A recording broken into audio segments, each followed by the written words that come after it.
Alright, welcome to the third episode of The Fifth Down, which is the weekly video blog for Four Down Territory blog. I'm Brian, good to see you guys. I'm going to dive right into it and say first down. Now, there was a lot of talk about this earlier in the week. I can't stand it, but Truck Week, yay, the Red Sox are going down to Fort Myers. You know, I can't stand that they make such a big deal out of this stupid day where people show up, they skip work so they can send the trucks off. If you're skipping work so that you can flat out see the trucks go, well then you're stupid. I mean, I'm as excited as baseball season as any Red Sox fan. You know, they brought in some big free agents with Adrian Gonzalez and Carl Crawford, but flat out not excited about Truck Day. Get down, I want to see the pitchers and catchers report, run through some drills, slowly work our way towards it, because, man, I love baseball. And, yeah, so if you went down, I'm sorry, that sucked, that was stupid. Second down, I'm going to talk about the big mixed martial arts program last night that Strikeforce held, the first round of their heavyweight Grand Prix.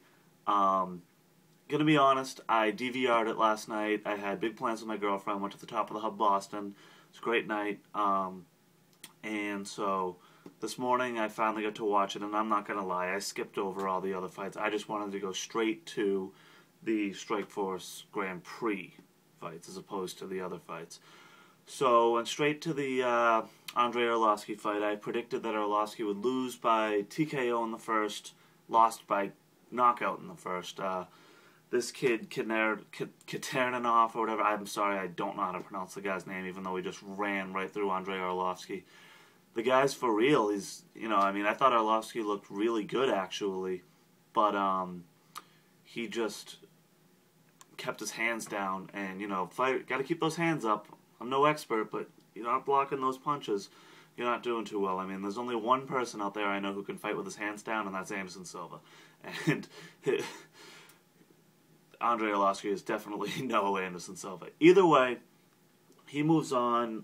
Andrei Arlovski, sorry, buddy, you got 4 straight losses. Time to get out of the sport. I mean, you can't compete at this level. Sorry, buddy. You had your time, your time's passed. So, the other fight on that was the Fedor Emelianenko taking on Antonio Bigfoot Silva.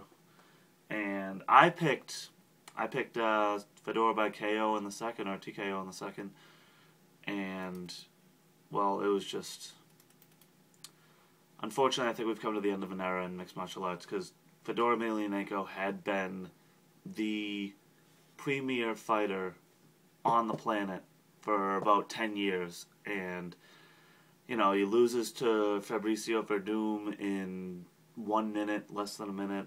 He loses this fight by referee stoppage at the end of the second. You know, the guy is just so undersized. He's not any younger than he was, and, you know, the guy that he fought had a 55 or so pound weight advantage, and I mean, not because you take in the fact that, sure, he weighed in at 264, but, you know, you get some of that water weight back and all that other mass that you get back. Pretty crazy. I gave the first round to Fedor, actually, because I thought that when they went to the ground in the middle of that round, Fedor stuffed the takedown, ended up on top, and then used some good ground and pound. He wasn't dynamic with it, but he used good stuff. And then you can make an argument that maybe Bigfoot, you know, had that good takedown right at the end of that round, but he took him down and he didn't do anything with it. So to me, with 10 seconds left in the round, unless it's really, really, really a dead even round, that late takedown's not going to do anything for me. But, man, that second round, Fedor came out with that, I wouldn't say lazy overhand right, but he just, overhand right, his signature punch, telegraphed it, easy takedown, ground and pound, ground and pound, ground and pound, attempted submissions, whatnot. I mean, Fedor survived it. It was crazy that he survived it, actually, but at the same time, I agree with the decision. He couldn't see out of his eye. It was almost as bad as Josh Koscheck's eye after he fought GSP. Either way, end of an era. Love to see him go one more time, but I don't think that we will, to be 100% honest with you. Either way, the next Strikeforce Grand Prix tournament bouts were announced. It's going to be on April 9th. We have Brett Rogers taking on Josh Barnett, and we have Alistair Overeem taking on Fabricio Verdum. I'll be curious to see how relevant these fights are in the future now with Fedor out of the tournament, which is why I went back and I said when they announced the tournament that they should have Fedor fighting last, because, you know, people want to come see Fedor. Fedor is the reason this tournament existed. But, oh well, it should still be fun. It should still be a great tournament. But, we'll see.